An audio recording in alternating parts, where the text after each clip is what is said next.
Hello friends, आज discuss करेंगे UP DElEd fourth semester math का एक और मॉक टेस्ट।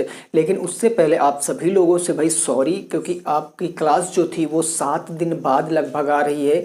हमारा एग्ज़ाम था इसलिए क्लास लेट हो गई है, ठीक है ना। अब मैं पूरी कोशिश करूँगा कि हर दूसरे या तीसरे दिन आपको क्लास प्रोवाइड कराऊँ। तो शुरुआत करते हैं हम क्वेश्चनों से। सारे पिछले साल के आए हुए क्वेश्चन है, बहुत हेल्पफुल क्लास होगी। अंत तक जुड़ोगे तो कुछ नया जरूर आप सीखोगे। जैसे पहला क्वेश्चन कह रहा है कि 28 सेंटीमीटर भुजा के वर्ग के अंदर भुजाओं को स्पर्श करते हुए वृत्त खींचा गया है या बनाया गया है। वृत्त का क्षेत्रफल आपको ज्ञात करना है। तो इस क्वेश्चन को जरा देखो कैसे हम लगा सकते हैं। इस क्वेश्चन में कहा गया कि एक सर्कल है, तो मैंने एक सर्कल यहाँ पर ड्रा कर दिया है और ये कह रहा है कि ये एक वर्ग कोई अंदर है, क्योंकि वर्ग की भुजाएं इसको टच करती हुई जा रही हैं। तो ये वर्ग के अंदर मैंने एक सर्कल आप लोगों के सामने बना दिया। कुछ इस तरीके से फिगर होगा, ठीक है ना, ऐसे कुछ फिगर होगा। और कहा गया है कि जो वर्ग है उसकी भुजा 28 सेंटीमीटर है। यानी मैं कह दूं तो ये भुजा कितनी है, ये भुजा है टोटल 28 सेंटीमीटर। आपसे कहा गया कि वृत्त का क्षेत्रफल बताओ। भाई अगर ये वृत्त है तो वृत्त के कहीं अंदर सेंटर होगा, भाई केंद्र होगा। और अगर मैं केंद्र से सरकमफेरेंस यानी परिधि तक की दूरी को मेजर करूं, अगर मैं दोस्तों केंद्र से परिधि तक की दूरी को नापूं, तो ये क्या होती है वृत्त की, ये वृत्त की त्रिज्या माने ये वृत्त की रेडियस होती है कि नहीं होती है। आप कहोगे जी बिल्कुल। और अगर मैं 2 रेडियस को ले लेता हूं तो वो क्या बन जाता है, वो वृत्त का व्यास बन जाता है। तो अगर इस क्वेश्चन की मैं बात करूं तो इस क्वेश्चन को आप इस तरीके से लगाओगे कि जो वर्ग की भुजा होगी, जो वर्ग की भुजा होगी वही किसके बराबर होगा, वही व्यास होगा। किसका व्यास, भाई व्यास तो वृत्त का होता है, भुजा वर्ग की। तो अगर मैं आपसे बात करूं कि व्यास बराबर क्या क्वेश्चन में दिया गया है, 28 सेंटीमीटर, यही दिया गया। हम यहां से निकालेंगे त्रिज्या। और बताओ त्रिज्या और व्यास में क्या अंतर होता है। तो त्रिज्या हमेशा आधा होती है व्यास का। यानी व्यास है 28 सेंटीमीटर, 2 से डिवाइड कर देंगे तो त्रिज्या हमारे सामने आ जाएगी 14 सेंटीमीटर। अब त्रिज्या जब आ गई है तो वर्ग के अंतर्गत बने वृत्त का क्षेत्रफल क्या होगा। भाई वृत्त का क्षेत्रफल बिल्कुल सिंपल सा क्वेश्चन हो गया है। वृत्त का जो क्षेत्रफल होता है वो होता है pi r square. Pi r square, r क्या होता है त्रिज्या, तो पाई की वैल्यू रखोगे 22/7 और इस आर कितना है 14। तो स्क्वायर का मतलब है 2 बार इंटू, तो मैंने 2 बार इंटू पर लगा दिया। अब 2 से काटोगे तो 2 सत्ते हो गया है 14, इंटू कराओगे तो 7 दूनी हो गया 14, 7 दूनी 14, 1 15, 154 इंटू के 14 हो गया।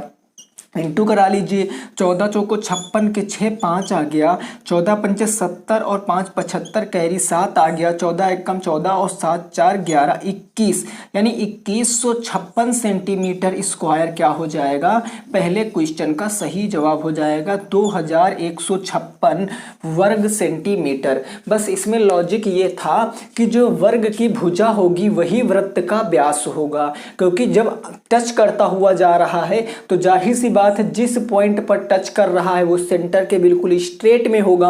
और वही सेंटर से अगर इधर लाइन ड्रा करेंगे और इधर लाइन ड्रा करेंगे तो एक त्रिज्या और एक त्रिज्या मिलकर व्यास बना देगा। बस ठीक है, ये क्वेश्चन आपको याद रखना है।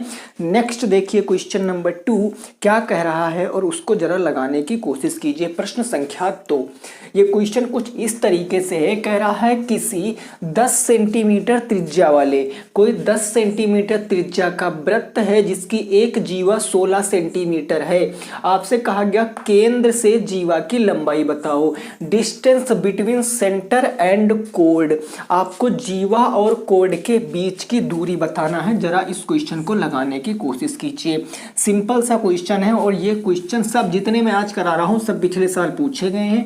इससे पहले भी मैंने कभी ना कभी इनको कराया ही होगा, ठीक है ना। देखो अगर मैं एक सर्कल आपके सामने बना देता हूं, एक सर्कल हमने बना दिया है।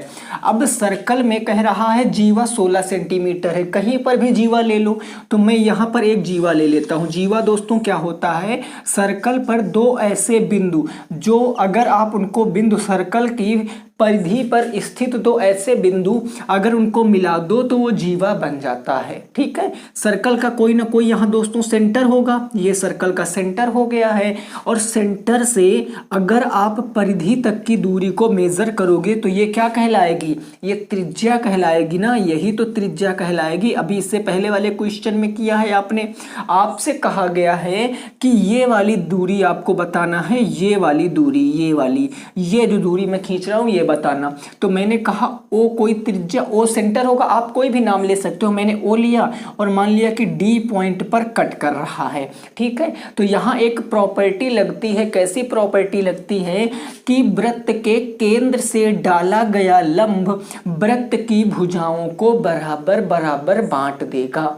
ये आपसे पूछा, बताया गया, यानी मैं आपसे कह दूं कि AD प्लस में DB यही किसके बराबर होगा, पूरे AB के बराबर होगा। बराबर बराबर डिस्ट्रीब्यूट हो गया, बराबर बराबर बट गया। अगर मैं कह दूं ये x है तो ये भी x होगा, भाई बिल्कुल सही बात है, दोनों x ही हो जाएंगे, है ना। यानी ये भी हो गया है x प्लस में ये भी हो गया है x, और AB की वैल्यू, AB क्या थी, जीवा, तो जीवा की दूरी कितनी दी गई है 16। x प्लस x कितना हो गया दोस्तों, 2x हो गया, और ये बराबर 16 के हो गया, तो x बराबर क्या आएगा 16/2, यानी मैं कह सकता हूं कि x बराबर 8 आ जाएगा। अगर x बराबर 8 आ गया तो ये भी डिस्टेंस 8 आ गई और ये भी डिस्टेंस 8 आ गई है। ठीक है, ये बात क्लियर है। आपसे OD पूछा है और त्रिज्या क्या दी गई है, त्रिज्या दी गई है 16 से, त्रिज्या तो हो गई 10 सेंटीमीटर, यानी जो त्रिज्या है वो 10 सेंटीमीटर दी गई है। अब यहां बनता है राइट एंगल ट्रायंगल, समकोण त्रिभुज बनता है ना, तो आप इस क्वेश्चन को लगाओगे कि समकोण त्रिभुज, आप लिखोगे राइट एंगल ट्रायंगल समकोण त्रिभुज कौन सा बन रहा है, ODA में, समकोण त्रिभुज ODA में हमें पता है। तो समकोण त्रिभुज में क्या लगता है, पाइथागोरस थ्योरम, यानी कि कर्ण का स्क्वायर जो 90 डिग्री के सामने है उसका स्क्वायर, यानी मैं कह सकता हूं सर AO का स्क्वायर किसके बराबर होता, बेस इंटू हाइट के, बेस प्लस हाइट के, यानी AD का स्क्वायर प्लस के OD का स्क्वायर। आपसे OD बताना, AO दिया गया है 10 तो हमने रख दिया 10 का स्क्वायर, AD हमने निकाला 8 तो 8 का स्क्वायर, और OD स्क्वायर हमें बताना है। 10 का स्क्वायर हो गया 100, 8 का हो गया 64 और प्लस में हो गया OD का स्क्वायर। 64 इधर आएगा तो माइनस हो जाएगा, तो 64 माइनस करेंगे किसमें से, 100 से, तो ये किसके बराबर होगा, OD स्क्वायर के बराबर होगा। 100 से 64 जाएगा तो आप कहोगे सर 36 आ जाएगा, 36 बराबर OD स्क्वायर। अब आपको OD बताना, स्क्वायर इधर ले जाओगे तो रूट में आएगा, घातांक श्रेणी में आपने अच्छे से पढ़ा है, और रूट 36 की वैल्यू होती 6, तो 6 सेंटीमीटर क्या आ गई केंद्र से और जीवा तक की दूरी, यानी यही आपसे पूछा था, तो 6 सेंटीमीटर क्या होगा, क्वेश्चन का सही जवाब होगा, नोट कर सकते हो 6 सेंटीमीटर एकदम राइट आंसर होगा। आप इसको नोट कर लीजिए, फिर नेक्स्ट पे मूव करेंगे अगले प्रश्न के ऊपर। ठीक है ना भाई, क्लियर हो गई बात, यहाँ तक कोई दिक्कत नहीं होगी किसी भी दोस्त को। नेक्स्ट आगे देखिए क्वेश्चन नंबर 3 और उसको लगाने की कोशिश कीजिए, प्रश्न संख्या 3। क्वेश्चन नंबर 3 कह रहा है कि आपको घनमूल बताना है 125 इंटू 343 का। भाई देखो बहुत सिंपल सा प्रश्न है, लेकिन ये 3 से 4 बार पेपर में आ चुका है। क्यूब रूट ऑफ 125 इंटू 343 का क्यूब रूट आपको बताना है। तो अगर आपको 10 तक क्यूब रूट याद है तो आप इसको देखते ही आंसर बता सकते हो, अदरवाइज फिर आपको फैक्टर करने पड़ेंगे। क्वेश्चन दिया गया है क्यूब रूट 225 है ना भाई, 225 है, 125 है, क्यूब रूट है 125 इंटू के 343, ये आपको बताना है। अब देखो मैं आपसे कहता हूं कि इस क्वेश्चन को मैं इस तरीके से सॉल्व करूंगा। भाई 125 को मैं क्या कह सकता हूं, 5 इंटू 5 इंटू 5 कह सकता हूं ना, 5 पंजे 25 पंचे 125। अब इंटू 343 को मैं 7 इंटू 7 इंटू 7 कह सकता हूं। आप कहोगे जी बिल्कुल कह सकते हो। अब क्यूब रूट लगा है तो कितने कितने के जोड़े बनाते हैं, 3 3 के। अगर स्क्वायर रूट होता तो 2 2 के बनाते। तो हमने क्या किया, क्यूब रूट से 3 3 के जोड़े बना लिए। प्रत्येक जोड़े से एक बाहर आ जाएगा, ये 5 आ गया और ये 7 आ गया। तो आंसर कितना आ जाएगा, आप कहोगे सर 35 इस क्वेश्चन का सही जवाब हो जाएगा। मोस्ट इंपॉर्टेंट क्वेश्चन है दोस्तों, ऐसा क्वेश्चन आपको एग्जाम में देखने को मिल सकता है। बिल्कुल सिंपल सा, लेकिन 3 से 4 बार एग्जाम में पूछा गया है। ठीक है ना, क्लियर हो गई ये बात, बिल्कुल क्लियर है। नेक्स्ट आगे देखिए, प्रश्न संख्या 4 क्या कह रहा है उसको जरा लगाने की कोशिश कीजिए। क्वेश्चन आपके सामने कह रहा है कि वह छोटी से छोटी संख्या ज्ञात करो जिससे 8640 में भाग देने पर संख्या पूर्ण घन बन जाए। याद रखना वर्ग नहीं पूछा है, पूर्ण घन पूछा है। पूर्ण घन, घन का मतलब क्या होता है, क्यूब। क्यूब, आपको क्यूब बताना। तो चाहे ऐसा स्क्वायर में संख्या आए यानी वर्ग वाले में आए या घन वाले में आए, कंसेप्ट इसका एक ही है। जो संख्या दी गई है उसको पकड़ो कि तुम किधर जाते हो, तुम इधर आओ। ये जो संख्या लिखी 8640, आपने इसको पकड़ लिया 8640। अब इसके आप अभाज्य गुणनखंड करना स्टार्ट कर दीजिए। भाई देखो लास्ट में 0 है तो 2 से काटेंगे, मैंने सिखाया है। तो 2 से काटोगे, 2 चौके 8, 2 तियां 6, 2 दूनी 4 और 0 आ गया। फिर 2 से काटोगे, 2 2 जा 4, 1 6 और ये भी 0 आ गया। फिर 2 से काटोगे तो 2 1 जा 2। अब यहाँ गड़बड़ी मत करना, ये नंबर पूरा पूरा कट गया। अगला नंबर इससे छोटा है तो 0 लगाओ। अब दोनों नंबर कंसीडर करो, 2 8 16, 1080 आ गया सर। फिर 2 से काटेंगे, 2 पंचे 10, 2 चौके 8, 540 आ गया। फिर 2 से काटो, 2 दूनी 4, 1 बचा तो उधर 14, 2 सत्ते 14। फिर आपको जब तक लास्ट में 0 या कोई सम संख्या रहेगी आपको 2 से ही काटना है। 2 1 कम 2 हो गया, 2 3 6 हो गया और 2 पंजे 10 हो गया, 135 आ गया। अब किससे कटेगा, 3 से कट जाएगा। देखो कैसे, 3 चौके 12, 1 बचा, 3 पंजे 15। फिर 3 से काट दो तो 3 1 कम 3, 3 पंजे 15। यानी फिर 3 से काटोगे तो 3 पंजे 15 और लास्ट में 5 बचा तो 5 से आपने इसको काट दिया। 1 जब आ जाए तो आप इस संख्या के जितने गुणनखंड हैं उन सारे गुणनखंडों को लिखिए। आप लिखोगे इनके गुणनखंड क्या है, देखो 2 कितनी बार आया है, 1 2 3 4 5 6। तो 2 को हम 6 बार लिखते हैं, ये हो गया 2 बार और ये हो गया 4 बार, देन ये हो गया आपका 6 बार। 2 को मैंने 6 बार लिख लिए हैं। अब 3 कितनी बार आया है, 3 आया है 3 बार। तो 3 को भी लिखो, 3 इंटू 3 इंटू 3। और एक बार क्या आया है, 5 आ गया है, तो एक बार 5 आया। अब क्वेश्चन में कह रहा था कि आपको घन बन जाए, किस संख्या से भाग करें। तो घन कब बनता है, जब 3 3 के सारे जोड़े बन जाएंगे तभी तो घन बनेगा। तो आप 3 3 के सारे जोड़े बनाओ, एक ये बन गया, एक ये बन गया, एक ये बन गया, लेकिन 5 का नहीं बन रहा है। तो अगर इस संख्या को मैं 5 से भाग कर दूं तो हमें पता चल जाएगा कि वह छोटी से छोटी संख्या क्या होगी। भाई भाग करूंगा तो ये संख्या हट जाएगी, रिमूव हो जाएगा 5 और ये संख्या पूर्ण घन बन जाएगी। तो जिसका जोड़ा नहीं बन रहा है 3 का वही आंसर हो जाएगा। तो आप लिखोगे अतः वह संख्या क्या होगी, तो वह संख्या जो हो जाएगी 5 इस क्वेश्चन का बिल्कुल राइट आंसर होगा। 5 हो जाएगा क्वेश्चन का सही जवाब। इंपॉर्टेंट क्वेश्चन है, स्टार्ट मार्क करके आप इसको लिख सकते हो। इंपॉर्टेंट है, जनरली पेपर में देखा जाता है। ठीक है ना भाई, क्लियर हो गई बात, कोई दिक्कत नहीं है ना, नोट कर लीजिए। नेक्स्ट आगे पहुंचेंगे और अगले प्रश्न को लगाने की कोशिश करेंगे। नेक्स्ट क्वेश्चन क्या कह रहा है उसको भी जरा हम लोग समझ लेते हैं। यहाँ तक बात बिल्कुल क्लियर हो गई ना, कोई दिक्कत नहीं दोस्तों। नेक्स्ट अगला देखो, क्वेश्चन नंबर 5। क्वेश्चन नंबर 5 कहा गया कि यदि कॉट थीटा बराबर 9/40 है तो साइन थीटा आपको बताना है। कॉट थीटा आपको दिया गया है, आपसे कहा गया है कि साइन थीटा बताइए। तो जरा मेरी बात को समझने की कोशिश करना। आपको दिया है कॉट थीटा कॉट थीटा क्या दिया है 9/40। अब आपसे पूछे दोस्तों क्या है उस पर गौर करना तो आपका क्वेश्चन और इजी लगेगा। आपसे साइन थीटा पूछे है, साइन थीटा होता क्या है? आप कहोगे सर लंब बटे कर्ण होता है साइन थीटा, यही होता है। और अगर मैं पूछूं कॉट थीटा क्या होता है तो आप बताओ कॉट थीटा क्या होता है? भाई ऐसे तो याद कराया था लाल बटे कक्का, जब भी कभी याद ना आए तो आप ऐसे लिख लो।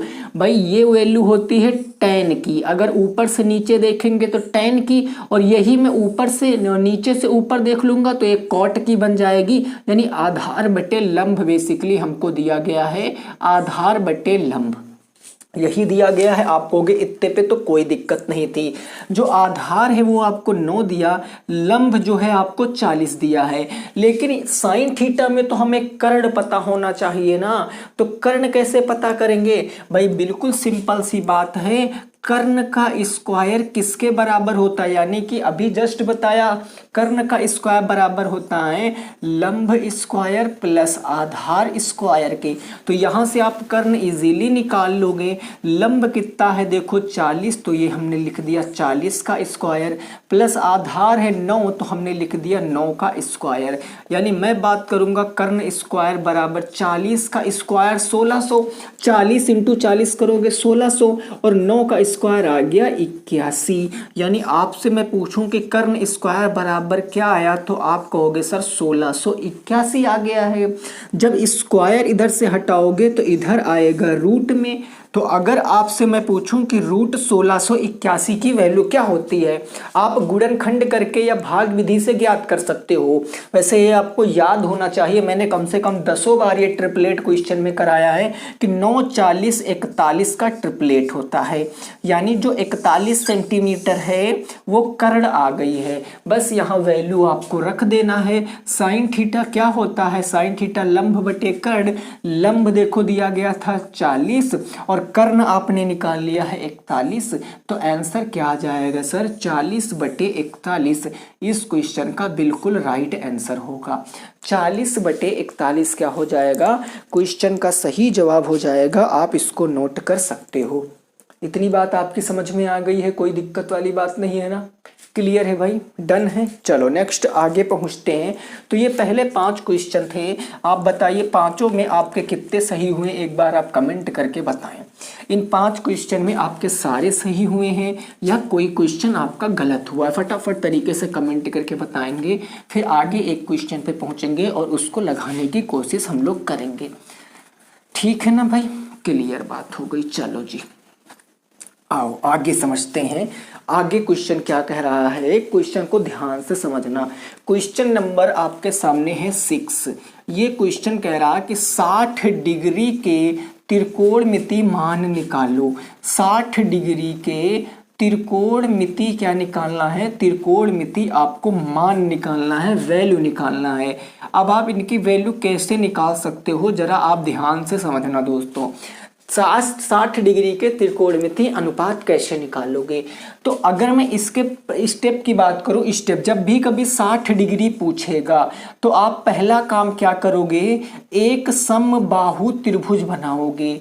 समबाहु त्रिभुज, समबाहु का मतलब जानते हो भैया, जिसकी सारी भुजाएं बराबर हों वही समबाहु त्रिभुज होता है। तो आइए जरा एक समबाहु त्रिभुज बनाते हैं। ऐसे करके मैंने एक समबाहु त्रिभुज बना लिया है, इसकी सारी भुजाएं बराबर होती हैं। तो मैं जब इसका नाम दे दूं ABC, मैंने इसका नाम दे दिया, सारी भुजाएं बराबर हैं, तो मान लेते हैं कि ये भुजा भी A है, ये भुजा भी A है, ये भुजा भी A है, सारी भुजाएं बराबर होती हैं। पहला काम आपको ये करना है।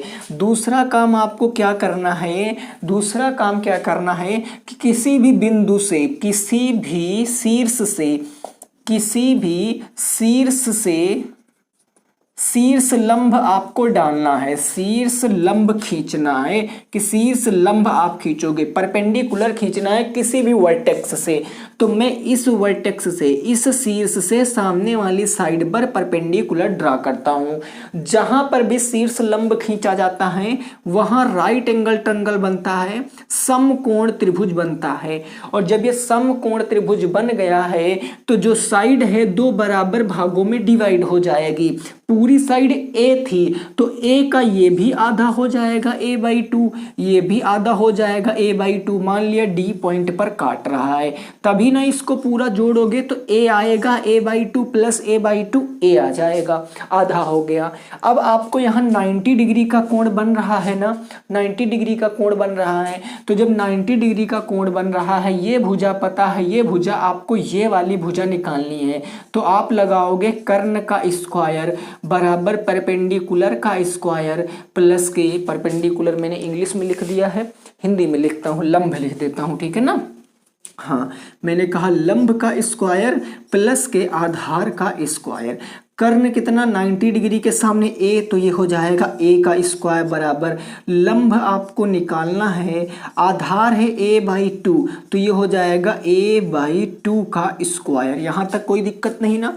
अब मैं आपसे पूछूं a स्क्वायर क्या आएगा, ये l square as it is रहेगा, a का स्क्वायर a स्क्वायर हो गया, 2 का स्क्वायर 4 हो गया, इसको भेज दोगे इधर माइनस में, तो मैं पूछूं कि l स्क्वायर बराबर क्या बचेगा, आप कहोगे ए स्क्वायर माइनस में ए स्क्वायर अपॉन में 4, यही तो बच जाएगा भाई। ए स्क्वायर माइनस में इधर गया, ए स्क्वायर अपॉन में 4 बच गया, कोई दिक्कत वाली बात नहीं है। जब इसको आप सॉल्व करोगे तो ये निकल कर आएगा, 4 का इसमें इंटू कराओगे तो 4a स्क्वायर माइनस ए स्क्वायर अपॉन में 4, यही निकल कर आएगा। और इसके बराबर क्या था, एल स्क्वायर, यही तो था।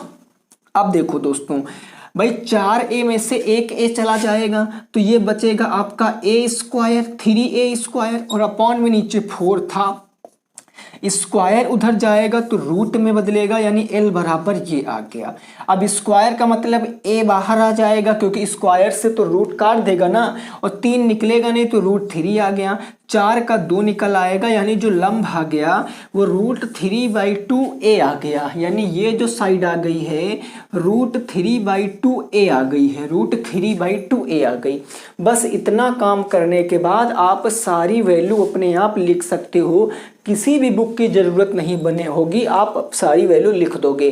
क्योंकि ये एक समबाहु त्रिभुज था तो सारे कोण कितने डिग्री के होंगे, 60 डिग्री के, ये भी 60 डिग्री का, ये भी 60 और ऊपर भी 60 का ही होता। तो आप सबसे पहले लिखिए साइन 60 डिग्री, तो आप देखिए कितनी आसानी से सब क्वेश्चन निकालेंगे। साइन 60 डिग्री, साइन थीटा बराबर क्या होता है, कहोगे सर लंब बटे कर्ण होता है।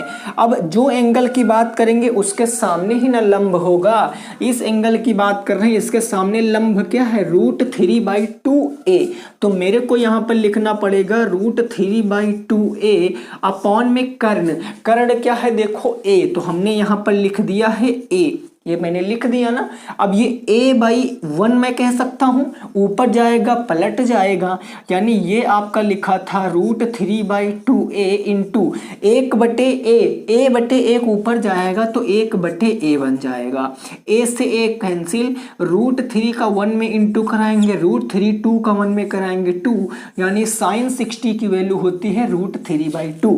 3 के निकाल लो, 3 के अपोजिट कर देना है आपको। अब साइन के बाद आती है बात कॉस 60 की वैल्यू।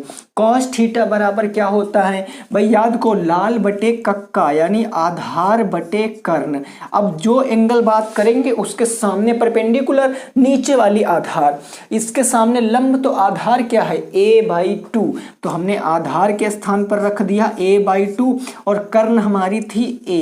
अब a को a/1 मानेंगे हम, ये ऊपर जाएगा पलट जाएगा, a/2 इंटू के हो गया 1/a, ये 1/a हो गया, और ये a से a कैंसिल हो गया तो 1/2 आ गया कॉस 60 की वैल्यू। कॉस 60 डिग्री कितना आ गया, 1/2 आ गया। ऐसे करके अगर मैं आपसे पूछूं कि tan 60 की वैल्यू क्या होगी, तो अब tan थीटा बराबर क्या होता, लाल बटे कक्का, यानी लंब बटे आधार होता है ना, लंब बटे आधार। थीटा के सामने जो होगा वो लंब होगा, थीटा के सामने जो होगा लंब क्या है, √3/2, यानी मैं आपसे कह दूं तो ये है √3/2a अपॉन में आधार क्या है वो है a।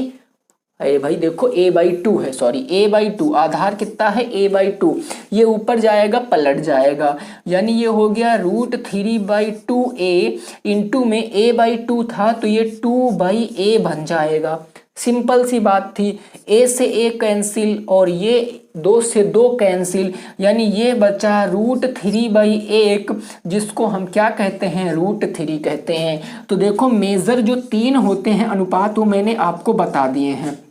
मैंने आपको sin 60 बता दिया √3/2, मैंने cos 60 बता दिया 1/2, मैंने tan 60 बता दिया √3। अब तुमको पता है कि हम cosec का निकालेंगे तो cosec होता है sin का अपोजिट, sin का अपोजिट कर देंगे तो cosec 60 का मान पता चल जाएगा। अब sec 60 का निकालना है तो cos 60 का अपोजिट कर देंगे तो sec 60 का निकल जाएगा। अगर हमने को tan 60 निकालना है तो हम cot 60 तो tan 60 को उल्टा कर देंगे तो हमारे पास cot 60 निकल कर आ जाएगा। बेहद इंपॉर्टेंट क्वेश्चन है ये, एक बार पेपर में पूछा गया, ओनली 1 टाइम्स पूछा गया था, पूरे के पूरे 2 नंबर का क्वेश्चन, ठीक है ना। तो मैंने आपको करा दिया है, अब बारी आपकी आती है कि आप अपने पेपर के लिए कितना पढ़ाई करते हैं, ठीक है ना भाई। क्लियर हो गई बात, समझ में आ गई, स्क्रीनशॉट ले लीजिए। मैं स्टेप बता देता हूं, आपके सारे लिख दिया हूं, आप इसी तरीके से लगाओगे, ठीक है ना। चलिए फिर यहां तक नोट कर लीजिए, नेक्स्ट आगे पहुंचते हैं और क्वेश्चनों को डिस्कस करते हैं, ठीक है ना भाई। चलिए देखते हैं क्वेश्चन नंबर 7 को। क्वेश्चन नंबर 7 कह रहा है कि 2 धनात्मक संख्याओं का अंतर 72 है, एक दूसरे से भाग देने पर भागफल 4 आता है, तो संख्याएं आपको बताना है। ये क्वेश्चन आपसे कह रहा है। तो आइए जरा इस क्वेश्चन को लगाने की कोशिश करते हैं। क्वेश्चन नंबर 7 को, भाई 2 संख्याएं हैं, कोई भी 2 संख्याएं हो सकती हैं। तो हम मान लेते हैं कि माना जो पहली संख्या है यानी फर्स्ट नंबर है उसको हम x मान लेते हैं, और जो दूसरी नंबर है उसको हम लोग क्या मान लेते हैं, y मान लेते हैं। अब मैंने xy माना है, आप xy के स्थान पर mn ab pq कुछ भी मान सकते हो, डजंट मैटर, आंसर आने वाला है। तो दूसरी संख्या को मैंने y मान लिया। अब प्रश्न के अनुसार कह रहा है कि दोनों का अंतर कितना है, 72 है, यानी x माइनस y अगर मैं कर दूं तो 72 आ जाएगा, 72 आ जाएगा। इसको मैं मान लेता हूं समीकरण नंबर 1, ठीक है सर। दूसरी बात कह रहा कि एक दूसरे से भाग देने पर, किसी भी एक संख्या को दूसरी संख्या से भाग दे दो। भाग का मतलब बटे ही तो होता है, जैसे आप लिखते हो 25/5, तो इसको जब भाग करते हो तो 5 आता है, ये जो आता है यही ना भागफल होता है। भाई ऐसे भाग करोगे 25/5 तो 5 पंजे 25, यानी जो यही आता है यही तो भागफल होता है। बस यही करना, एक संख्या को दूसरी से भाग करते हैं तो भागफल 4 आता है, देखो 4 आता है, ठीक है ना। अब इस y को मैं इधर भेजूंगा तो x is equal to 4 into y होगा 4y। इसको मैं इक्वेशन नंबर, समीकरण नंबर 2 मान लेता हूं। अब समीकरण 2 का मान समीकरण 1 में अगर मैं रख दूं तो हमें डायरेक्ट एक वैल्यू पता चलेगी जो एक संख्या होगी। तो मैं एक लाइन यहां पर डाल देता हूं कि समीकरण 2 का जो मान है हम किस में रख दूं मेरे दोस्त, समीकरण 1 में मैं रख देता हूं। समीकरण 1 था x माइनस वाई बराबर 72, और x बराबर कितना रख दूं तो 4y, यानी ये हो जाएगा 4y माइनस वाई बराबर 72, 4y से 1y, चूंकि सजाती पद है, लाइक टर्म है, तो ये बच जाएगा 3y बराबर के 72। y 3 जाएगा डिवाइड में तो 72/3, यानी 3 दूनी 6, 3 चौके 12। y की वैल्यू कितनी आ गई, 24 आ गई है। यानी सर एक संख्या तो पता चल गई, कितनी है, तो वो 24 है। लो 24 पता चल गई है। अब हम दूसरी संख्या कैसे पता करें दोस्तों, ये जो आपका y की वैल्यू आई है इसको समीकरण 1 में रख लो चाहे समीकरण 2 में रख लो, आपको y की वैल्यू पता चल जाएगी। तो मैं यहाँ पर रखता हूँ समीकरण 1 में, तो समीकरण 1 में y बराबर 24 रखूंगा तो x माइनस के 24 बराबर के 72 हो जाएगा। यानी x बराबर मैं आपसे पूछूं तो माइनस जाएगा प्लस में, तो 72 प्लस के 24, 24 तिया 72, 24 चौको 96, 96 26 क्वेश्चन का जवाब होगा। 4 2 6 7 2 9, यानी पहली संख्या जो थी वो थी 96 और दूसरी संख्या जो थी वो 24 थी। क्वेश्चन का सही जवाब है। अगर आप इसमें रखते तो 24 रखते, 24 जाता डिवाइड में तो 24 चौको 96, यहाँ भी रख लेते तो 24 चौको 96। मतलब अगर आपकी एक वेरिएबल की वैल्यू सही आई है तो दूसरे की 10,000% सही आएगी। बस आपका कंसेप्ट बिल्कुल क्लियर होना चाहिए। ठीक है, बिल्कुल समझ में आ गया होगा। निहायती बेकार क्वेश्चन था। आइए अगले क्वेश्चन पे पहुंचते हैं। क्वेश्चन नंबर 8 क्या कह रहा है उसको जरा लगाने की कोशिश करेंगे। इंपॉर्टेंट है क्वेश्चन। एक चर वाले रैखिक समीकरण आपके सिलेबस में दिया गया है तो आपको इस क्वेश्चन को लगाना पड़ेगा। क्वेश्चन कह रहा है दोस्तों कि x प्लस के 7/15 ये दिया गया है और फिर बराबर दिया गया है कि 2x प्लस में कितना है 3 है और बटे में कितना है 25 है। इसको सॉल्व करना है। जब भी कभी ऐसा क्वेश्चन आए तो आप तिर्यक गुणा करा लो। ये 25 जाएगा इधर इंटू कराएगा, 15 जाएगा इधर इंटू, तो मैंने लिखा 25 इधर आएगा तो x प्लस 7 से इंटू कराएगा बराबर ये हो गया 15 और उधर जाएगा 2x प्लस 3 से इंटू कराएगा। कोई दिक्कत वाली बात नहीं है ना। 25 का इससे भी कराओ इससे भी कराओ तो ये आ जाएगा 25x प्लस में 7 पंजे 35, 7 दूनी 14, 15 16 17, 175, 25 सत्ते 175 बराबर 15 का 2 में कराओगे तो 30x, 15 का 3 में कराओगे तो 45। देखो ऐसे ना। अब x वालों को एक तरफ ले आओ, इस x को लाओ यहाँ माइनस में, इस 175 को ले जाओ उधर माइनस में, यानी आपके सामने निकल कर आएगा 25x माइनस के 30x है ना बराबर उधर आपका हो गया 45 और 175 जाएगा माइनस में 175 हो गया। 25 माइनस 30, क्या मैं माइनस के 5x बचा सकता हूँ? भाई बड़ा है 30 तो माइनस के 5x। इधर देखो तो 145 130, क्या माइनस के 130 बच जाएगा? 40 30 70 5 75। आप कहोगे जी बिल्कुल। -5 इंटू में उधर भेज दो डिवाइड में तो माइनस के 130 अपॉन में माइनस के 5 हो गया। माइनस से माइनस खत्म, 5 से काटो तो 5 दूनी 10, 3 बचा, 5 छक्के 30, यानी x की वैल्यू क्या आ गई 26 आ गई है। 26 इस क्वेश्चन का सही जवाब हो जाएगा। 26 होगा इस क्वेश्चन का सही जवाब। जब भी कभी ऐसे क्वेश्चन में सरल करने को हल करने की बात करें तो आप समझ जाओ जो भी आपका चर पद है यानी ABCD XYZ जो भी है उसका मान निकालना है, बाकी कुछ नहीं करना था इस क्वेश्चन में। समझ गए होगे। नेक्स्ट देखिए क्वेश्चन नंबर 8 2019 के पेपर का आया हुआ क्वेश्चन है। इसको लगाइए, बताइए क्या आएगा क्वेश्चन का सही जवाब। क्वेश्चन कह रहा एक समलंब चतुर्भुज की समांतर भुजाएं क्रमशः 10 सेंटीमीटर और 15 सेंटीमीटर हैं। यदि क्षेत्रफल 245 वर्ग सेंटीमीटर है तो ऊंचाई आपको ज्ञात करना है। बिल्कुल सिंपल सा क्वेश्चन है। हम अच्छी तरीके से जानते हैं कि समलंब चतुर्भुज का क्षेत्रफल क्या होता है। अगर मैं पूछूं समलंब चतुर्भुज का क्षेत्रफल क्या होता है तो आपका जवाब क्या आएगा आप हमें बता सकते हो। आप कहोगे वो होता है सर 1/2 ब्रैकेट में B1 प्लस में B2 और इनटू के हाइट मतलब ऊंचाई आपको तो पता ही है। B1 B2 क्या है तो B1 B2 ही दोस्तों यहाँ पर क्या समांतर भुजाएं हैं। यहाँ पर पैरेलल लाइन मैंने अच्छे से चैप्टर कराया हुआ है। उम्मीद करते हैं कि आप वो चैप्टर पढ़े होंगे। नहीं पढ़े हो तो अभी भी टाइम है दोस्तों, पढ़ सकते हो। अभी आपके पास अप्रोक्स 15 से 20 दिन है। अब देखो जहां जो दिया गया वो रख लो। समलंब का क्षेत्रफल दिया गया 245 245 मैंने सेट कर लिया। 1/2 हमें समांतर भुजाएं दी गई हैं, एक 10 सेंटीमीटर एक 15 सेंटीमीटर, तो मैंने रखा 10 सेंटीमीटर प्लस मैंने कर दिया 15 सेंटीमीटर। कोई दिक्कत नहीं है। इनटू ऊंचाई आपको बताना है और ऊंचाई के स्थान पर मैं मान लेता हूं भैया h ही हमें निकालना है।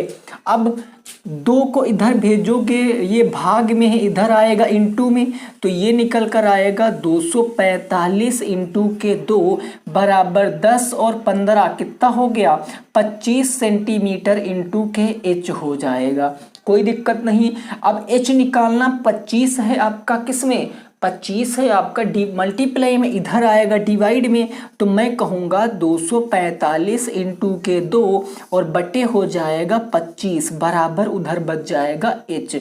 बस इसको सॉल्व कर लो। देखो मैं 5 से काटता हूँ, 5 पंजे 25 हो गया, 5 चौके 20 हो गया, 4 5 9 45, यानी 39 दूना 98, 98 बटे 5 आ गया, यानी 98 अपॉन के 5 आ गया। इसको सॉल्व कर लो तो 5 एकम 5, 4 बचा 48, 5 9 45, 45 कितना जोड़ो 3, 5 छक्का 30 हो गया, यानी जो ऊंचाई है 19.6 सेंटीमीटर एकदम सही जवाब होगा।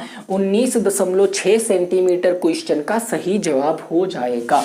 ये बात आपकी समझ में आ गई है, कोई दिक्कत नहीं है ना, क्लियर है बात। आइए नेक्स्ट लास्ट प्रश्न पर पहुंचते हैं, प्रश्न संख्या 10, और उसको लगाने की कोशिश करते हैं। वैसे देखो मैं बताऊं, गोला आपके सिलेबस में लिखा नहीं गया है, आपके सिलेबस में लिखा केवल घन, घनाभ और सर वो दिया गया है, अरे सिलेंडर, सिलेंडर मतलब बेलन, और कोन शंकु, 4 चीजें दी गई हैं, लेकिन गोला नहीं लिखा। लेकिन बेसिकली गोला लिखा नहीं है, 2 बार प्रश्न पूछा गया है। तो ऐसे करते हैं कि कभी कभी बीच बीच में डाल देंगे ऐसा क्वेश्चन, तो आप क्या करोगे, जब लगाते रहोगे तो फार्मूला दिमाग में क्लिक हो जाएगा जब क्वेश्चन आएगा। मतलब 90% चांस नहीं है, लेकिन फिर भी 2 बार अभी तक एग्जाम में पूछा गया, तो मैंने सोचा चलो करा ही देता हूँ। देखिए, अगर मैं एक गोला आपके सामने बनाऊं, एक सर्कल मैं आपके सामने ऐसे बना देता हूं, समझ लीजिए भैया कि यह एक सर्कल है, ठीक है ना। मैंने आपके सामने एक सर्कल बना दिया। अब सर्कल के सेंटर में देखो, बीचों बीच में सेंटर होगा। क्योंकि गोला की अगर मैं बात कर लूं, देखो दोस्तों, अगर मैं गोला की बात करता हूं, अगर मैं स्फेयर की बात करता हूं, स्फेयर का मतलब है गोला की बात करता हूं, तो गोला कैसा फिगर है, गोला एक 3D फिगर है, होता बिल्कुल कैसा है, गोले जैसा। जैसे आप बात करें आपके सामने फुटबॉल, फुटबॉल एक 3D फिगर है।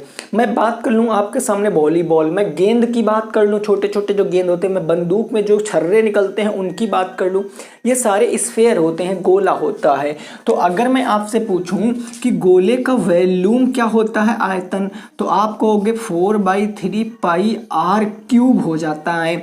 अगर मैं गोले का चाहे तो आपसे कर्व सरफेस एरिया पूछूं, मतलब वक्र पृष्ठीय क्षेत्रफल, चाहे मैं आपसे पूछूं टोटल सरफेस एरिया यानी संपूर्ण पृष्ठ का क्षेत्रफल, दोनों ही होते हैं 4πr²।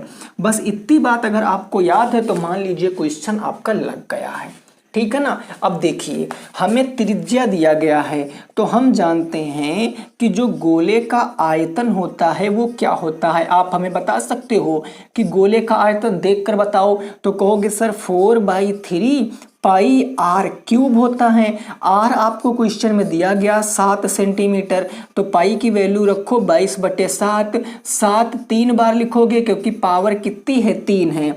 ये 7 से ये 7 खत्म हो गया, कोई दिक्कत नहीं ना। अब इंटू करा लो, यहाँ पर 7 7 49 और 22 चौके 88, यानी 49 इंटू हो गया 88 और अपॉन में हो गया 3। अब ये आपको क्या करना है, सॉल्व करना है। इसको दोस्तों आप क्या करोगे, सॉल्व करोगे, और लगभग में मैं लिख भी देता हूँ, लगभग में आपको आंसर कहाँ बताना, क्योंकि नॉन रिपीटिंग नॉन टर्मिनेटिंग बन सकता है, यानी कि कहने का मतलब अशांत दशमलव बन सकता है। तो लगभग में आपको आंसर कहाँ देना है, कमेंट बॉक्स में देना है, कमेंट बॉक्स में ही आपको ये क्वेश्चन को देना है।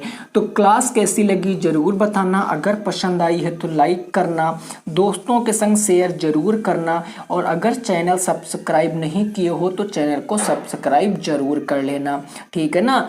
तो भैया थैंक यू, मिलेंगे फिर आपसे कब, नेक्स्ट क्लास में। उससे पहले मैं बता देता हूं, जितने भी हमारे दोस्त हैं जिनका सिलेबस अभी कंप्लीट नहीं, आप जाइए डीएलएड प्ले लिस्ट में 11 मॉक टेस्ट मैंने करा दिया है। पूरा सिलेबस भी मैंने पढ़ा दिया। सिलेबस की अलग प्लेलिस्ट है, मॉक टेस्ट की अलग प्लेलिस्ट है, और मॉक टेस्ट में ही 3 साल के मैंने मैथ के पेपर भी सॉल्व कराए हैं, आप उनको भी देख सकते हो। तो बहुत प्रॉफिट होने वाला है। अगर आपने सब कुछ कंप्लीट कर लिया तो यकीनन आपका पेपर इस बार बेहद अच्छा जाएगा। ठीक है, तो कैसी लगी क्लास आपको जरूर बताना है। मिलेंगे आपसे नेक्स्ट क्लास में, तब तक सभी साथी रखेंगे अपना ख्याल। Bye bye, take care. जय हिंद, जय भारत और वंदे मातरम।